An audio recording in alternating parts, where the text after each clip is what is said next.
સુદામા દ્વારકા જવાના જ નહોતા મિત્રો, જવાના જ નહોતા. પણ આ છોકરાઓની માં બોલી. આ છોકરા ઉઠીને કે અમારે ખાવું.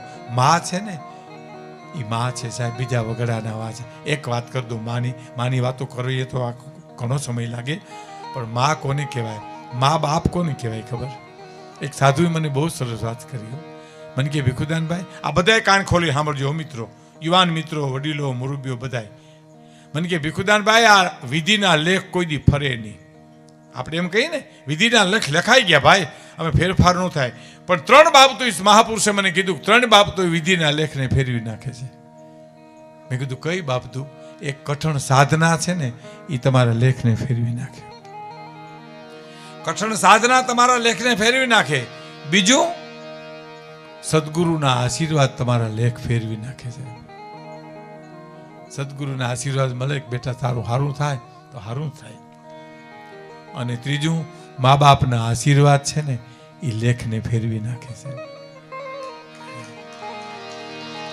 આ હેમંતભાઈ, સવજીભાઈ, એ પરિવાર ઉપર ધનજી બાપાના માના આશીર્વાદ છે સાહેબ, આશીર્વાદ છે. લેખને ફેરવી નાખે સાહેબ. અને બીજું, એ સાધુએ મને કીધું, કઠણ સાધના તમે કલયુગમાં કરી શકશો? મેં કીધું ના, ન થાય. કઠણ સાધના નહીં થાય. સદગુરુ મળવા મુશ્કેલ છે અટાણે તો, પણ મા બાપની સેવા તમે કાલે કરી શકો ને, કર્યું હતું. અને એટલે તો આપણા કવિએ પણ કીધું છે, એ જી ઘરમાં મથુરા, ઘરમાં કાશી અને ઘરમાં મથુરા, ઘરમાં ગોકુળિયા ગામ રે, મારે નથી જાવું તીર્થધામ. ક્યાંય જવાની કોઈની જરૂર નથી. મા ને બાપ ને પગી લ્યો, પૂજી લ્યો, પગે લાગી લ્યો. ઘરમાં કાશી, ઘરમાં મથુરા અને ઘરમાં ગોકુળિયા ગામ, મારે નથી જાવું તીર્થધામ. તો કરવું શું? વેલી પ્રભાતે ઉઠીને પહેલા કરીએ માને પ્રણામ. એ જ વેલી પ્રભાતે ઉઠીને પહેલા કરીએ માને પ્રણામ. એ બીજા પ્રણામ, બીજા પ્રણામ પિતાજીને કરીએ, પછી લઈએ હરિના નામ, મારે નથી જાવું તીર્થધામ. ઘરમાં કાશી મારે, ઘરમાં મથુરા, ઘરમાં ગોકુળિયા ગામ, ભાઈ મારે નથી જાવું ઈ મા બાપ છે. સુદામાના પત્ની એટલું કીધું, જાવ ને દ્વારકા, કંઈક દેહે હો, કંઈક દેહે. પણ દેવી મારે ન માગવાનું વ્રત છે. સુદામો બ્રાહ્મણ કહે છે, મને મારે ન માગવું, હું તમને ક્યાં માગવાનું કહું છું? તમે ન્યા જઈને ઉભા રહો ને તો ક્ષત્રિય છે, દ્વારકાનો ધણી છે, દ્વારકાનો અધિપતિ છે. અને આપણે તો બ્રાહ્મણ છે, તમને જરૂર આપશે કાંઈક, તમારે માગવું નહીં પડે. પણ આ છોકરા ઉઠી ઉઠીને એમ કહે છે ને કે માં અમને ભૂખ બહુ લાગી, એ હવે મારાથી સહન ન થતું. પણ દેવી, હું કૃષ્ણથી મોટો છું, મારે કંઈક લઈ જવું જોઈએ, કે હું વ્યવસ્થા કરી દઉં. તાંદુલ ભેળા કરીને પોટલી વારી, લીરા ઉપર લીરા વીટીને પોટલી આવડી કરી, કીધું આ જઈ અને તમે ભેટ ધરજો. અને પોરબંદરથી સુદામા હાલ્યા સાહેબ, પણ કેવા લાગતા હતા સાંભળજો. એનું નામ સુદામો, મિત્ર પ્રભુ,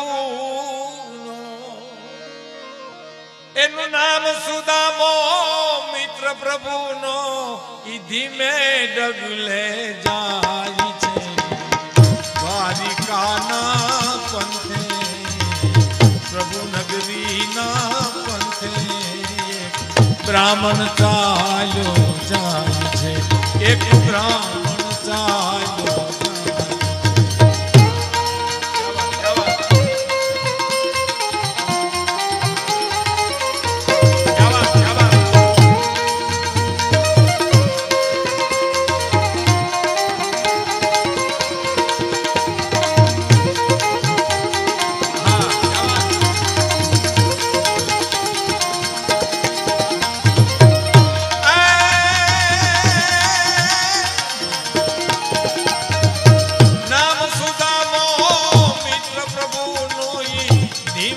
ડગલે જાય છે દ્વારિકાના પંથે પ્રભુ નગરીના પંથે બ્રાહ્મણ ચાલ્યો જાય છે એક બ્રાહ્મણ ચાલ્યો જાય છે બરાબર પોરબંદર અને દ્વારકાની વચ્ચે પૂગ્યા તો થાકી ગયા સાહેબ હેમંતભાઈ સુદામો થાકી ગયો ઝાડને થડે બેહી ગયો હવે મારાથી નહીં ભૂગાય હવે હું નહીં પહોંચી શકું આ તો ગોરાણીએ કીધું હું હાલતો થઈ ગયો પણ હવે દ્વારિકા નહીં ભૂગાય પણ વટે માર્ગું રસ્તામાંથી નીકળે ને એ મીંડા વાતું કરવા કે સોનાની દ્વારિકાના અધિપતિ ભગવાન કૃષ્ણ થયા તેદીથી આપણે લીલા લહેર છે એ સુદામાએ કૃષ્ણના વખાણ સાંભળ્યા ને ત્યાં તો એનો પોરો થઈ ગયો સાહેબ તું થયો દ્વારિકા ધણી છોગાલા રણછોડ ત્યાં તો મારા અંગના મરોડ સૌ પલટાણા સાંભળા એ પોરોમાં ને પોરો દ્વારિકા પૂગી ગયો સાહેબ દરવાજામાં કોઈ ઘરવા ન દીધા નહીં આવો પણ હું કૃષ્ણનો મિત્ર છું અરે આવે કે અહીં દુકાળ પડ્યો દ્વારિકામાં તારા જેવા લુખાના મિત્રતા કરવા આવે અહીં દુકાળ છે હટી જા હટો ઉનકો હટ અરે પણ હું સુદામો મારું નામ છે અને તમે જઈને કયો તો ખરા કોક નહીં કાંઈ કોઈ કહેવા ન જાય તમને એમ લાગશે બધાને કે આવું દ્વારિકા થયું છે દરવાજે થયું જ હોય સાહેબ અટાણે કલેક્ટરને મળવા જાઓ તમે અને પટાવાળો પરસેવો વાળી દેતો હોય તો ઓલો તો હોનાની દ્વારિકાનો રાજા હતા અને એના પેરે કર્યો હતા સાહેબ હાટ ને આમ ધક્કો માર્યો અને પડ્યો પડતા સુદામો એટલું બોલ્યો કે મેં મરને કો નિમ હે મરું તો હરિદ્વાર પર મરું मैं मरने को नीम है मरू तो हरिद्वार पर હું અહીં મરીશ દ્વારકાય અને અહીંથી કૃષ્ણ નીકળે તમને કોકને એક પૂછે કૃષ્ણ કે આ કોણ મરી ગયું તો એટલું તો કહેજો કે તારો મિત્ર સુદામો મરી ગયો છે એટલું તો કહ્યું એમાં દયા આવી સાહેબ કોક પેરી આ કૃષ્ણની દયા હોય સાહેબ એ ગમે એના પૈનમાં ઉતરે સાહેબ હા ઉતરી એ કામ કરાવે એક પેરે કરીને કરુણા આવી પ્રગટી કે હાલો ને કહીએ આપને હું વાંધો એમાં હું વાંધો હાલો કहीं બિચારોને મિત્ર હશે તો કદાચ હોય એટલે દ્વારપાળે જઈને ભગવાન કૃષ્ણ અષ્ટપટરાની વચ્ચે બેઠેલા જૈનની માણસે દ્વારપાળે કીધું કે પ્રભુ એક દુબળો માણસ આવ્યો છે ઉગાડા પગ છે પોતડી પહેરી છે હાથમાં લાકડી છે તમારી મિત્રતાનો દાવો કરે છે એનું નામ સુદામો છે સુદામો નામ છે સુદામો શબ્દ સાંભળ્યું ને કે નામ રે સુણીને વાલો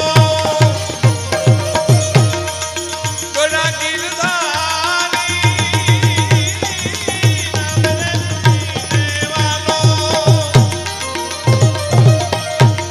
ગોરા ગિરધારી રે એજીને ત્રિકમે એલી ધાતા એકદમ તેરી રે આઉડા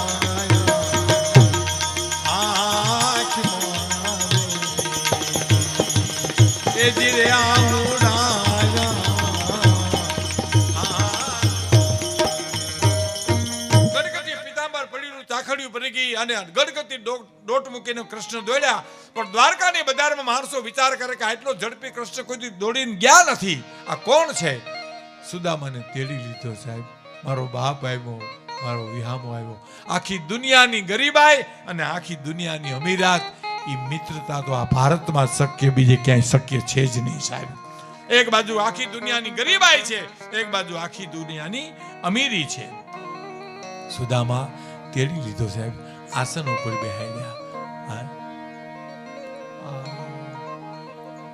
આંખમાં એટલા બધા આંસુ આવ્યા ને આંસુ જ પગ ધોવાઈ ગયા સાહેબ સુદામાના પગ ધોવાઈ ગયા ભગવાન કૃષ્ણ એના પગમાંથી કાંટા કાઢ્યા કાકરીઓ કાઢી અરે મારા બાપ પોરબંદર થી આય સુધી એટલા આંસુ આવી ગયા ભગવાન કૃષ્ણને પગ ધોવાઈ ગયા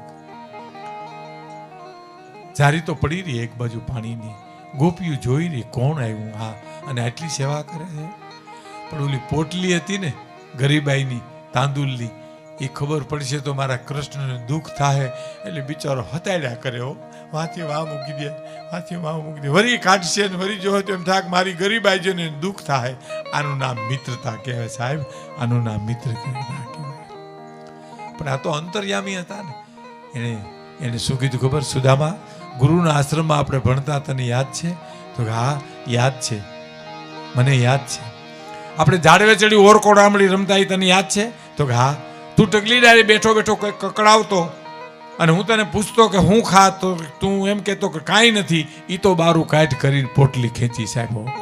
પણ જેમ જેમ લીલા ઉખેર્યા ને એમ ગરીબાઈના ભૂકા કાઢી નાખ્યા.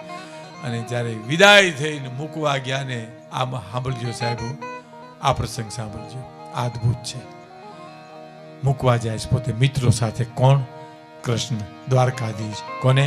સુદામાને. સુદામા હું કહે, હવે પાછા વળી જાવ ને પ્રભુ, હમણાં મારું પોરબંદર આવી જાય, હમણાં મારું પોરબંદર આવી જાય. કૃષ્ણ પાછા નથી વળતા. સુદામાએ શું કીધું ખબર? હવે કૃષ્ણ એક ડગલું હાલો તો તમને સુદામાના સોગંદ છે હો. અને કૃષ્ણ ન્યા ન્યા ખીલો થઈ ગયા, પણ આંખોની મટકા નથી મારતા. આંખો ખુલી ગઈ કૃષ્ણની, આંખમાંથી દડ દડ આંસુ મીંડ્યા પડવા. અને એમાં એક કોક મિત્રે કીધું કે પ્રભુ કેમ રોવા માંડ્યા? કે રોતો નથી, મને સુદામાનો પ્રેમ રોવરાવે છે. હું રોતો નથી. હું ધારત તો મારી પાલખી એને મૂક્યા હોત પોરબંદર સુધી. એમાં કોક સખાએ કીધું કે પ્રભુ તમે પોરબંદરમાં પરિસ્થિતિ તો પલટાવી નાખી છે તમે એને અહીં ઈશારો કરી દીધો હોત તો, કે ત્યાં બધી વ્યવસ્થા થઈ ગઈ છે. તો કૃષ્ણએ શું કીધું ખબર? કે માગવા આવનાર માણસ જો માગી ન હકતો હોય તો હું દાતાર કેમ કહી હગું મેં તને આટલું આપ્યું છે. માગવા આવનાર માણસ જો માગી હકતો ન હોય તો હું દાતાર કેમ કહી શકું મેં તને. અને હું એને એટલા માટે હલાવું છું, ભગવાન કૃષ્ણ કે હું ધારત તો મારી પાલખી એને પોરબંદર મૂકી આવત, પણ મારો સુદામો જેટલા ડગલા માંડે એટલી ધરતી પવિત્ર થાય એટલા ખાતર હું એને હલાવું છું. આને મિત્ર કહેવાય. એટલે